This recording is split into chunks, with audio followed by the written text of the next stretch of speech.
Alors, nous sommes en présence de Ben Gross sur la suite de son travail sur les arcanes majeures du tarot. Ben Gross, bonjour. Alors, tu nous as fait une suite à ce qu'on avait déjà montré dans les épisodes précédents. Et pourquoi tu as poursuivi ce travail? Alors, c'était pas tout à fait prévu, mais j'avais terminé le premier arcane majeur, les 22 cartes qui vont partir à Gérone. Là, je me suis rendu compte que ces petits tableaux, c'était très joli, tout ça. Mais je me suis laissé envoler dans ce que j'appelle le chagalesque, tout ça. Et j'ai constaté qu'il me manquait une compréhension approfondie du tarot de Marseille. Donc, il y a presque 2 mois de là, j'ai entamé ce nouveau projet qui est effectivement de recopier les tarots de Marseille anciens afin de mieux les comprendre et de les approprier. Voilà. Donc, tu as recommencé. Là, tu en es à combien d'arcanes majeures reprises? Là, j'entame le 9e lame. Je ne fais pas dans le sens... dans l'ordre. Dans l'ordre, voilà, le 0, le mat, le max, le battleur. En fait, chaque fois, je tire une carte au hasard, entre guillemets. Et celle-là, ça va être la suite. J'ai commencé avec le chariot, c'est la carte numéro 5, mais c'était la première que j'ai entamée pour ce projet. Là, j'arrive au 9e. Hier, j'avais fini le soleil. Voilà. Oui, le soleil a fini aujourd'hui puisque c'est voilé. Ça n'a rien à voir. Et, une grande partie du soleil, j'ai fait la lumière d'une bougie dans un camping la nuit. Comme quoi.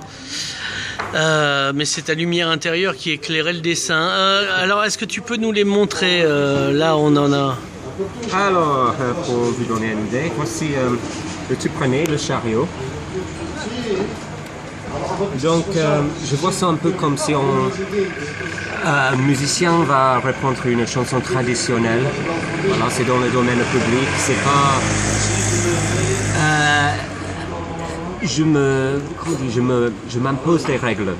Je respecte absolument que c'est possible la forme, les traits. J'essaie de ne pas rajouter rien et je n'enlève rien. Voilà. Je reste dans le symbolique des couleurs du tarot de Marseille d'origine. Et toutes ces petites imperfections, je copie même les erreurs. Même les erreurs d'orthographe, même les erreurs de symétrie. Parce que je ne pense pas qu'ils sont vraiment des erreurs. Oui, c'est ésotérique, mais ça a un sens. À chacun de retrouver le sens caché. Voilà, le tarot, c'est aussi pareil, c'est un miroir. Donc, je ne suis pas trop partisan de tout le côté divinatoire du tarot. Je vois ça de façon, comme il dit très bien dans son livre Alejandro Jodorowsky, le tarot c'est un miroir. Et donc en faisant ce projet, j'ai l'impression de mettre les lames de tarot face à eux-mêmes, en créant une sorte de mise en abîme. C'est ça qui devient intéressant avec ce projet. Est-ce que c'est pas une espèce de... Comme croiser les effluves dans Ghostbusters, est-ce que c'est pas super dangereux? Mise en abîme de tarot, on peut s'abîmer.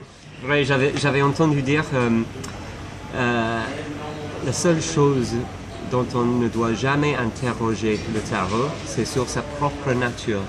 Voilà, la nature même du tarot. Parce qu'on court le risque de devenir fou. Bon, j'avais aussi entendu dire que la superstition porte malchance, donc j'essaie de me modérer avec... Pendule de Foucault, donc Umberto Eco. Exactement. Alors, là, tu t'es mis une date butoir le 12 octobre, pourquoi? 12 octobre, le côté vie personnelle, je vais devenir papa, donc je serai un peu occupé à partir de cette date, normalement. Et ça fait partie du rigueur du travail, surtout. Ça me donne, pour rester à jour, je dois faire 2 lames par semaine. Normalement, je passe à peu près entre 15 et 20 heures pour accomplir chaque lame. Donc, c'est kind of speed painting. Hein? C'est un peu comme du speed dating, mais... Voilà, mais je travaille toujours mieux quand je me donne des petites obligations. Voilà. J'essaie de rester rigoureux et très technique. Alors, qu'est-ce qu'il y a à dire avant qu'on close cette short interview? Tu as un site? Voilà, vous pouvez suivre l'évolution de ce projet.